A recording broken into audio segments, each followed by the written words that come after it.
I'm Monica from FM2 in Chile. Hi, how are you, Reese and Ashton? Good, very well. I'm fantastic. Thank you. Great. So, first question. Working together for the first time, how was shooting Your Place or Mine? It was really fun. I mean, the script was so good and so funny, and it felt grounded in reality. I love the story of this single mom who's getting a second chance at love. I thought it was so hopeful and joyful. Yeah, it's kind of like going on a road trip with a good friend. If the map is good, if you've got a really good map, you generally get to the place you want to go and you get to have fun along the way. And we got this script, and the script was so good that it was like the map was there, and then it was just up to us to have fun. Yeah, and that's and what the director's so fun. Aline is she's the best. Fantastic. She's so funny. Reese, this question is for you. How does it feel to return to the movies after being focused on series?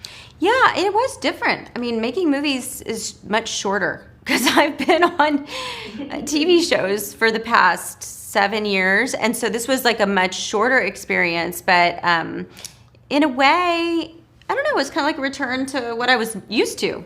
I made so many movies throughout the years. This was actually just a joyful experience. And Ashton, what can we expect from the movie and your character in particular? Was it challenging for you in a way?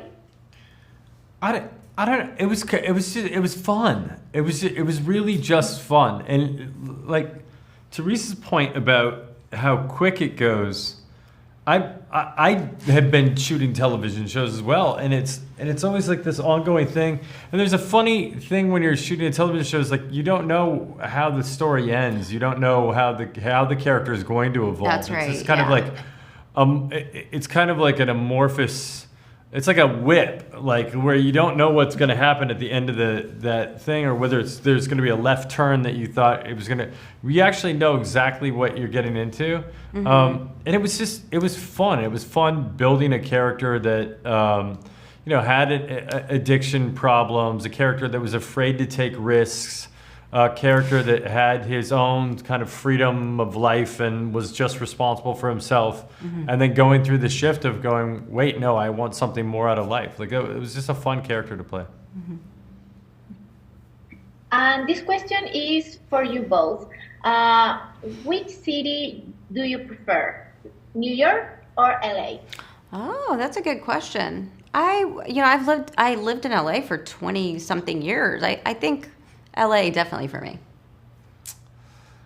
I'm going to say New York, but I will say that to me it's very age dependent.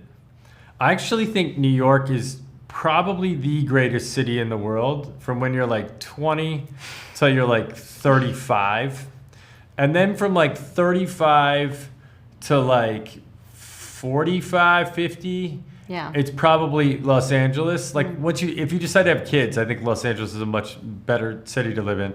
And then from like 50 on, I would go back to New York. And I'll also say that nobody in LA is going to be upset if you say New York, but there are people in New York that would be very upset if you say LA. I'm sure of that. And finally, also for you both, what love advice would you give to those who do not dare to take a first step? Oh, it was so important to be fearless, I think, in life. I mean, it's so hard, though. Everybody's so stuck with fear, but it's important. You only live one life. You have to say what's on your heart.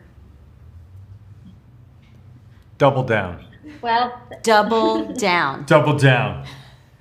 Okay. Great advice. Thank you both for your time. I really enjoy our conversation. Thank you. Cut. What the fuck does that mean, double down? All you have to do is take a chance. I don't take chances. So what are you gonna do?